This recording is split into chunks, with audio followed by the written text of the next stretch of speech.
at the end of 1983. I just finished doing a clinical training at Guy's in social psychiatry, and I went to a lecture of his, and I just thought, here's a man who talks with such clarity and intelligence about very complicated psychological theory. And we got chatting, and I joined the Brief Therapy Project in January 1984. And it was the start of a long relationship on many different levels. He was my supervisor and trainer, and we talked about writing a self-help book together, and he was much more interested in developing the Borderline Project. And so one day he said, well, you do it, and that's how Change for the Better came about. And he was part of all the processes of writing, and we were in communication. He was also, for me, a really important person as a person, because he had a very big heart. He would not have used that language, but he was enormously generous and very warm-hearted and very intuitive and spontaneous at inviting people in to this CAT structure from very different backgrounds. So CAT's very rich in the people that come from different modalities, different understandings. So it's allowed CAT to really be broadened, and he never had a hold on it. He's allowed CAT to develop among all the people that came along the way, a really good sociological model. And a group of us used to visit him in the later years and take food down, and I think he called us the Coven one time and said there were spaces for broomsticks, and you know, he had a great sense of humour, and he helped me personally over various difficult points, and I celebrate him, miss him. Here at the Monroe Centre with Shirley Baxter, who's been the admin here for quite a long time. So tell me, Shirley, tell me about Tony Ryle, the man. I can't remember when I first started. It's such a long time ago.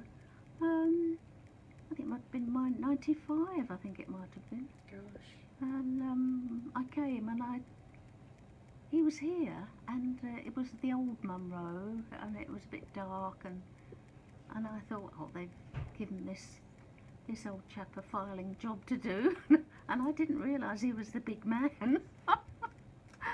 You'd love to hear that, wouldn't you? He would. Do you have any other abiding memories about him? He was a lot. I went and did shorthand from him, and he was lovely. He was just such a gentle man, and he was. And the degree to which false polarisation of choices is actually extremely limiting. I even coined, what's it? Beware the false dichotomy, it's worse than a lobotomy. So CAT was being born at this time, although I did not intend to found a movement. I first met Tony Ryle in 1995 when I was a wee lad, research assistant at Guy's Hospital at an academic meeting, and he was characteristically humble when he introduced himself, and I then had a couple of encounters with him on St Thomas's practitioner training, and I think my lasting memories of him is someone very humble and very interested and excited about talking to us as practitioner trainees, and just feeling very honoured really with him being able to spare his time and give us what he thought about where CAT could go in the future. So I was very sorry to hear about his death. I met Tony Ryle in the year 2000 when, as an aspiring clinical psychologist, he gave me the opportunity to be involved in the RCT of CAT for patients with borderline personality disorder at Guy's Hospital. Fresh from my degree, this is my first step towards becoming a qualified clinical psychologist, and I'll always be so grateful to Tony for giving me the opportunity to be involved in this study. I guess as a young postgrad student, I was a bit in awe of Tony Ryle and his contribution to the therapeutic world. But I guess my observations of him and his ability to be so wise yet so compassionate and grounded and human was such a good introduction to kind of the world of psychotherapy, and to see it working at its best. Nobody actually seems to get away from where they come from. And I think the formation of psychotherapists is actually a very powerful influence against the development of psychotherapy. Because people, I mean, if you read the journals, no one quotes anybody else. I'm exaggerating, I do. But it is quite tragic, I think, that there are lots of people who are all decently committed, mostly anyhow, to wanting to help people. And yet they can't look over the wall to the person next door who's also trying to help people. And none of them seem to be aware that that's a problem, Now, I think I'm a bit strident, and I'm probably quite guilty of having advertised Cat polemically. I am guilty of that. But I think you've got to start somewhere. But certainly my aim would be the dissolution of Cat in due course, just like the Communist Party was supposed to be dissolved once the capitalists had been defeated. Well, neither thing's that yet happened. But we were setting up some new services, and Donald Birmingham had worked with Tony previously and was a great advocate for Cat, so invited Tony and some others to come to the service to do what I expect became an introductory workshop. So he was an inspirational figure, really. He talked so readily and engagingly about Cat to people who had almost no experience of Cat, and I think inspired a lot of us. And from that, many of the people who heard him ended up training as Cat practitioners and setting up what was quite a vibrant bit of the psychotherapy service to deliver Cat. And so my recollection of him was one, being inspirational but very generous with his time and being able to describe the concepts in a way that was very accessible to people. So it certainly inspired me to take up Cat, and I met him subsequently at conferences, and again was struck by the generosity of his time and his interest, and developing the ideas of Cat in a way that could be used in the NHS and were very accessible to people. I think it's a language that can be used in a whole lot of different settings. No, I've never met Tony Ryle. I know him through my Cat work. So I know him from reading him and from listening to the story of Cat. What really strikes me is that there's this person who showed lots of interest in all these people who had quite complex emotional difficulties, and then he went on to synthesize this this therapy model that seems to have so many aspects to it, that is both very intellectual at one level, which I started noticing and realizing as I went into the theories underlying it. But actually when I do the clinical work, and it requires, or it has so many aspects that are so human about it and allows for such a lot of creativity, which is fantastic. And I truly believe that it's not often that these two things come together, or come together to then sort of address these sort of difficulties that we work with every day. And that just fascinates me. Yeah. Can you imagine being able to use it in India? Yes.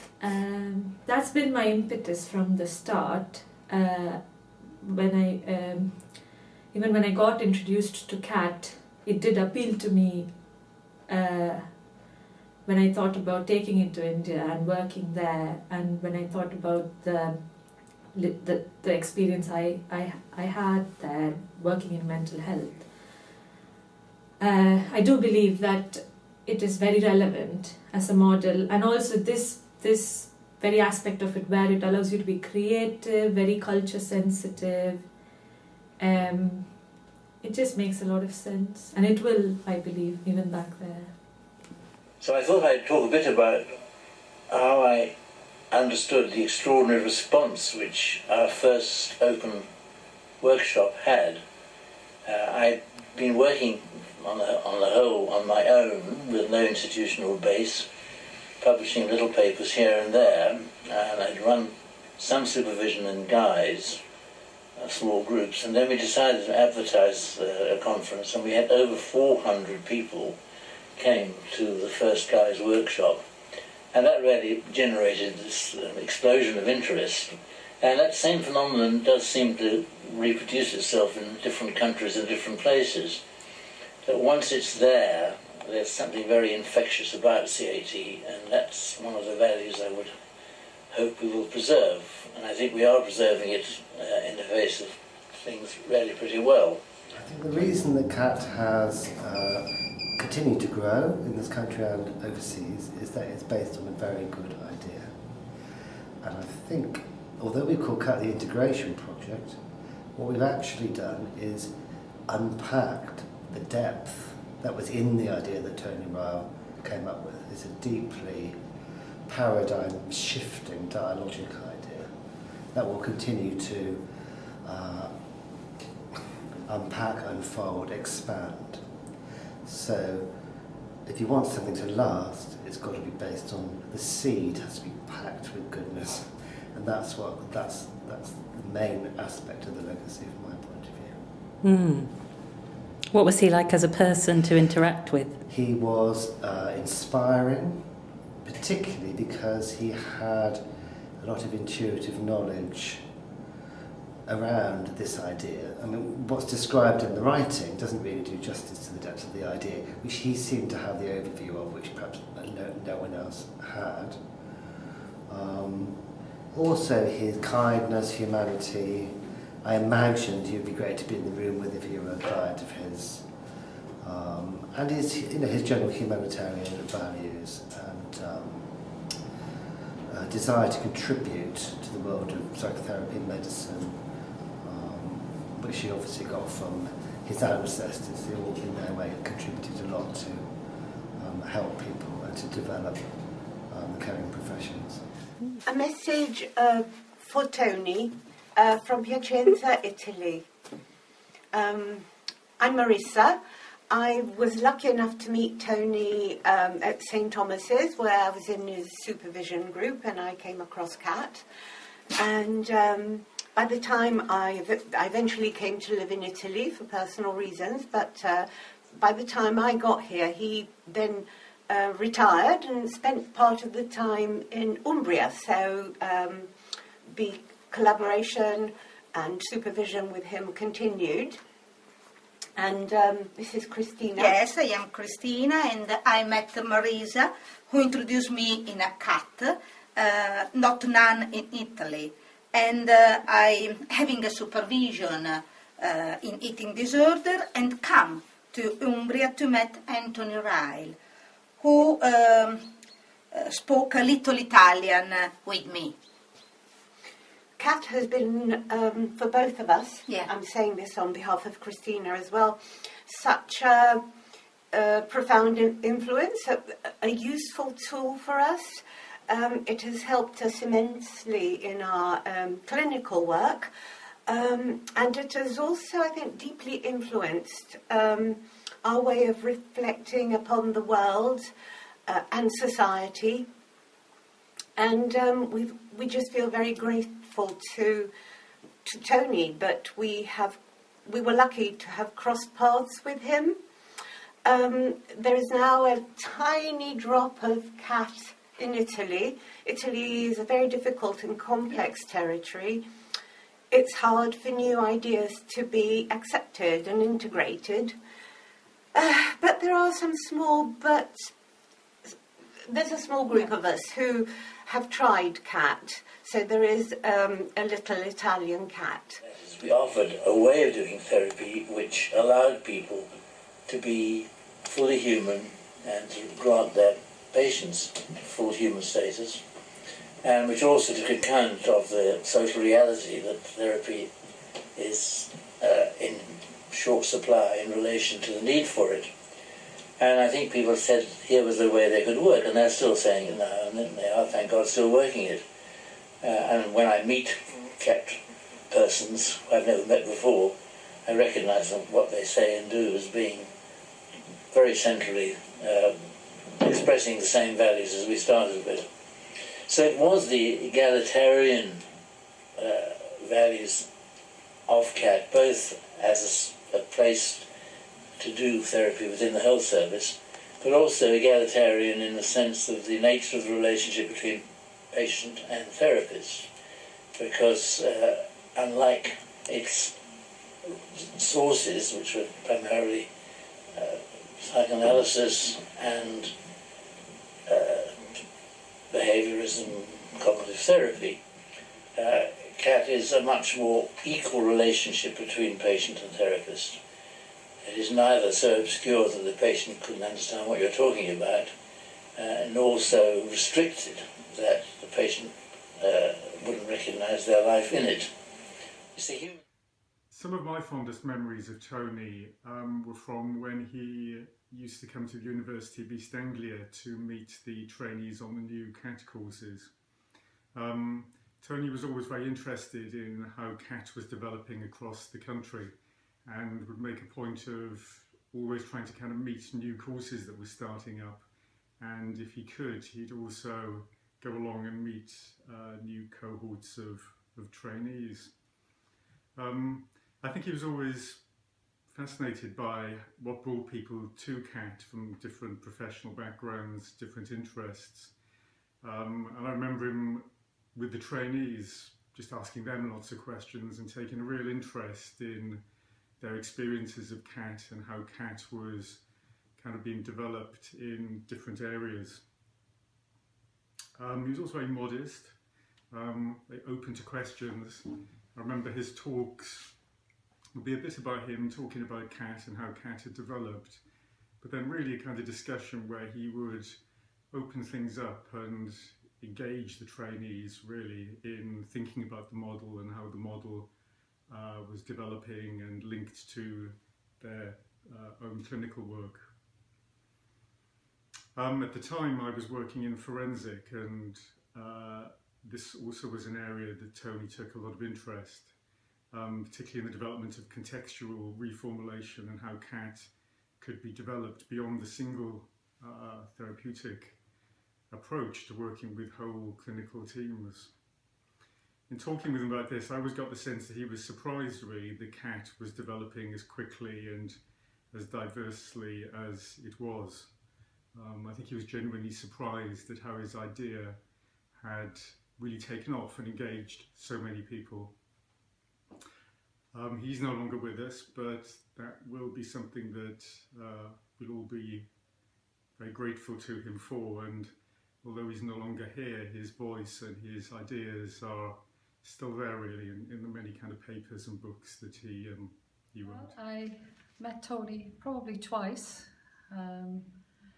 but the most memorable time was when I became course director for the North London training, and in the second year of that training I bit the bullet and asked him to come and visit us in St Anne's Hospital in North London, and he came, and that would have been in the spring of 2008. It was quite a flurry of activity waiting for him in anticipation, the trainees and myself included, so it was a very intense and an enjoyable day, and he came and spent the whole day with the trainees. They were in awe of him, with some lovely photographs and some lovely memories of them. And that was my first course, and I think the trainees, it was one memory I think now that Tony has passed on that they will cherish forever. My experience has been, as a teacher and as a learner, that supervision is the only time you read anything at all. I think being made to think about what you're actually doing.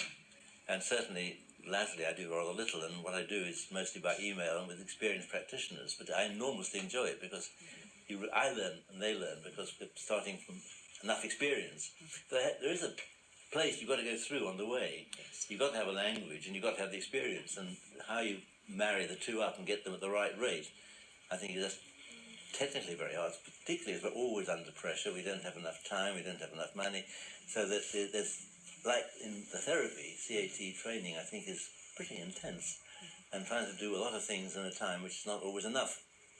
I don't think it's a long-term solution, except we might perhaps spend more time thinking about post-training training and maintaining effective, I mean CPD is an idea, but actually effective learning experiences for people who are now experienced, I think is quite difficult to do. I first saw Tony Ryle when he was speaking at a conference in Manchester. I remember he kept his hands in his pockets and he kind of refused to do any formulation. So I remember being a bit disappointed because I didn't really get to grips with him, didn't really get to know who he was or what he thought. However, then I went on to do my practitioner training. I wrote an essay about social inequalities and tried to put my learning in CAT around those kind of issues, which was an interest. And then one day I turned up at work and switched on my computer, and in my inbox was an email from Tony Ryle. As you can imagine, I kind of fell off my chair in the office. I thought someone's joking here, but after a while managed to calm down and read this email, and someone in the course had passed on my essay to him, and he had taken it upon himself to contact me to say how interested he was in this area and to encourage me to write it up for publication. Started a kind of email discussion with him, which went on quite a long time. Some of it incredibly encouraging, some of it very stimulating and helping me to think through issues I hadn't thought about before. Some of it quite challenging really, when I tried to make some connections with community psychology people. I think he perceived what I'd done to be unsupportive of CAT, and got quite a cross email from him. I had to deal with my disappointment in angering Tony Ryle.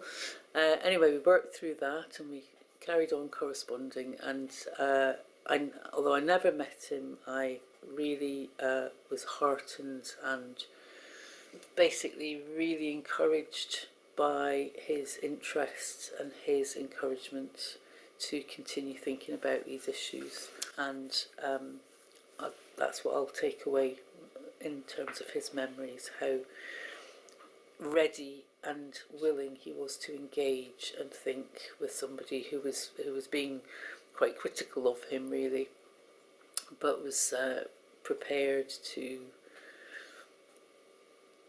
think together about issues that were of shared importance to him and me both. So that's my memories. Thank you, Tony. Really appreciate it. Hello, my name is Eva and I'm a trainee psychiatrist in Cambridge.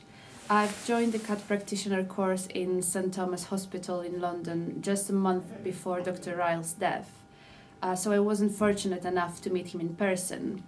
But I've been reading his book and papers on a regular basis, and I'm often amazed with the amount of attention he pays to inexperienced therapists like me. He makes comments on errors that we make, making them acceptable and okay.